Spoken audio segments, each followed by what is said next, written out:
Good morning mga kaibarangay ko dyan sa ating barangay. Ito na po, umpisa na tayo ng pagluluto ng ating panindang almusal. Nagbiyak po tayo ng itlog para ating maiprito. Yan po, biniyak ko na, pinurito natin yan. Parang magic lang, bigla na lang mawawala. Yan, bigla nawala. Tapos naging maling. And salang na po natin yung ating maling. Dahil sa ating almusal, kailangan natin ang sustansya ng karne.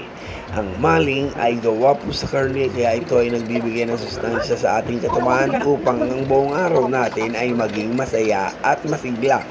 Biglang nangaral ay na po niluto nating maling. Sinunod ko na po yung Hungarian sausage natin. Paninda po natin yan sa umaga kung kailan naabutin o pwedeng hanggang hapon kung hanggang hapon maubos. Naubusan nga po pala tayo ng kalan dyan. Wow, malas! Naubusan ng kalan ng gas po yung ating super kalan kaya lumipat po tayo dun sa bahay ng ating nanay at doon ko po itinuloy ang pagluluto. Isinalang ko na po pala dyan yung hotdog natin. Tender juicy po yan, hotdog natin na paninda. Sinalang na po natin.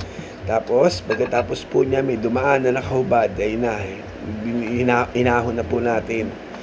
Yan, inahon natin isa-isa yan. Kasi kailangan sa buhay, ahunin natin ang mga taong nahihirapan. Tulungan po natin sila. Katulad ng mga hotdog, nahihirapan na po sila sa init ng mantika. Kaya naawa po ako. Inahon ko na po. Pero yung iba naman po na giniginaw dahil galing sa rep, nilagay ko naman po sa mainit na mantika.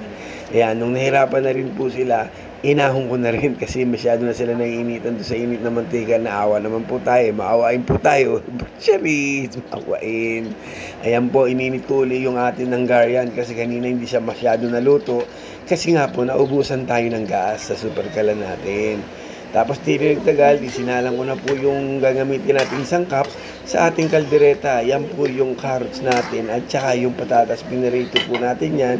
Sabi ni uncle tsaka ni pinsan, mekos mo lang. Maya inahon ko na rin po yan. Yan, inaahon na po natin yan dyan dahil maganda na po yung pagkaka-fried niya.